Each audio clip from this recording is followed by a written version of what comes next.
हाणे असां ॾाढो अहम हिकिड़ो मौज़ूअ पढ़ंदासीं व्याकरण जो, जंहिंजो नालो आहे ज़मीर।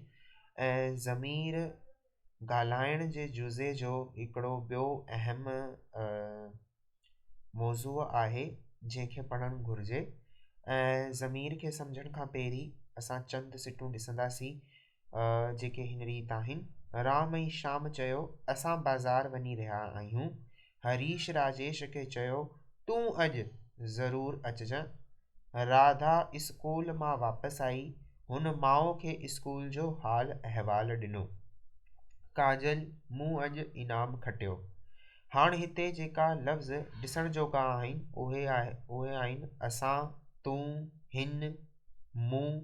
हाणे ॾिसो पहिरें जुमिले में असां लफ़्ज़ जेको आहे उहो राम ऐं श्याम जे लाइ कमु आंदो वियो आहे। ॿिए जुमिले जे अंदरि तूं लफ़्ज़ जेको आहे, जेको हिते लिखियलु आहे, उहो लफ़्ज़ राजेश लाइ चयो वियो आहे।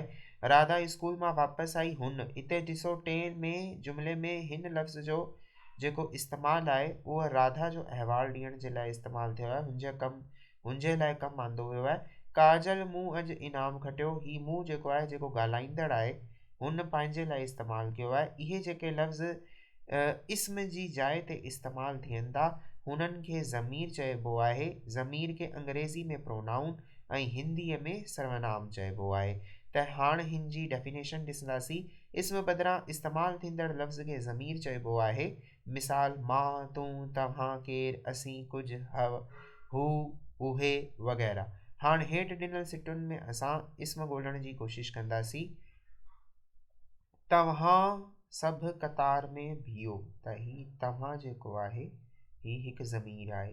हुन संगीत जो ऊच अभ्यास कयो, हुन जेको आहे हू हिकु ज़मीर जो लफ़्ज़ आहे। हू बि उथे खड़ो थियो ऐं हेठि लही आयो।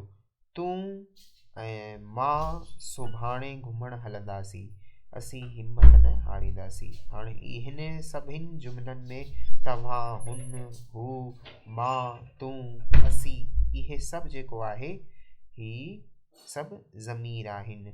असीं जेको आहे हू घणेई माण्हुनि जे लाइ, जॾहिं हिक खां वधीक माण्हू हुजे हुननि जे लाइ इस्तेमालु थिए थो। तूं, मां हिकु माण्हू जी ॻाल्हि पिया कनि।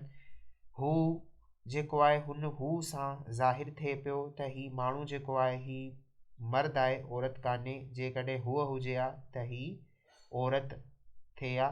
त इहे सभु ज़मीर आहिनि जेके ॻाल्हाइण जा हिकु अहम जुज़ा थींदा आहिनि।